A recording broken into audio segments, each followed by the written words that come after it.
রমজান এলেই নানা কারসাজি করে খেজুরের দাম বাড়িয়ে দেয় অসাধু ব্যবসায়ীরা। এবারও রোজার আগে বাজারে খেজুরের পর্যাপ্ত সরবরাহ থাকা সত্ত্বেও অসাধু ব্যবসায়ীদের কারসাজিতে দাম হয়ে উঠেছে লাগামহীন। সাধারণ ক্রেতাদের অভিযোগ, সরকার শুল্ক কমালেও সুফল মিলছে না খুচরা বাজারে। চট্টগ্রাম থেকে তাপস দে আকাশের তথ্যে ও রিয়াদ উদ্দিনের ক্যামেরায় বিস্তারিত ডেস্ক রিপোর্টে। রমজানে বাজার দর সহনীয় রাখতে গত ২১ নভেম্বর এক প্রজ্ঞাপনে খেজুরের আমদানি শুল্ক ২৫% থেকে কমিয়ে ১৫% করে জাতীয় রাজস্ব বোর্ড। অগ্রিম আয়কর ১০% থেকে কমিয়ে ৩% এবং ৫% আগাম কর সম্পূর্ণ প্রত্যাহার করা হয়। ফলে আমদানিও বেড়েছে উল্লেখযোগ্য হারে। চট্টগ্রামে ফলের পাইকারি বাজার ফল মন্ডিতে সরেজমিনে ঘুরে দেখা যায়, গেল বছর যে আজোয়া খেজুর বিক্রি হয়েছে ৬৪০ থেকে ৮০০ টাকায়, বছর ঘুরতেই সেই আজোয়া খেজুর বিক্রি হচ্ছে কেজি প্রতি ১৩০০ টাকা। সরকার শুল্ক কমালেও বাজারে সিন্ডিকেট ভাঙতে পারেনি। যেই খাজুর আমি গত বছরে নিয়েছি ৩,০০০ টাকা করে, সেই খাজুর এই বছরে দেখছি ৪,৫০০, ৫,০০০ এরকম।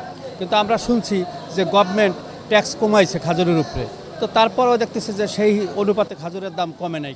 তবে ব্যবসায়ীরা বলছেন, এবার আমদানি বেশি হওয়ায় পর্যাপ্ত মজুদ আছে, ফলে দাম অতিরিক্ত হারে বাড়ানোর কোনো সুযোগ নেই।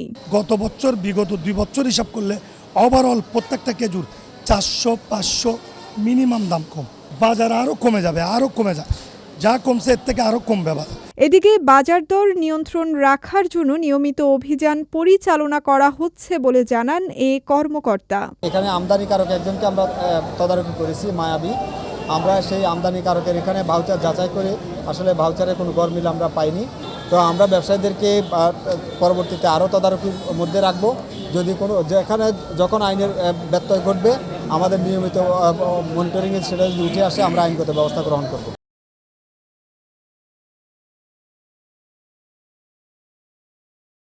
অপরদিকে পাইকারি এবং খুচরা বাজারে যাতে পণ্যের দামের তারতম্য না হয়, সেই জন্য ক্রেতা বিক্রেতা উভয়কে বিক্রিয় রসিদ দায়ের নির্দেশনা দেন জেলা প্রশাসক।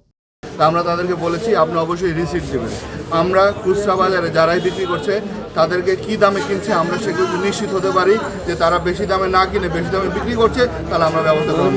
কিন্তু আমরা এটি নিশ্চিত করতে চাই, খুচরা বাজারে যারা কিনে নিচ্ছে খাতুনগঞ্জ থেকে, তারা যেন রিসিট নিয়ে যাচ্ছে, এটি আমরা নিশ্চিত করতে এসেছি এবং তারা সেটি নিশ্চিত করবে বলেছে। শুধু আশ্বাস নয়, বাজার মনিটরিংয়ের মাধ্যমে সিন্ডিকেট ভাঙবে সরকার, এমনটাই দাবি নগরবাসীর। বিজয় টিভি নিউজ ডেস্ক।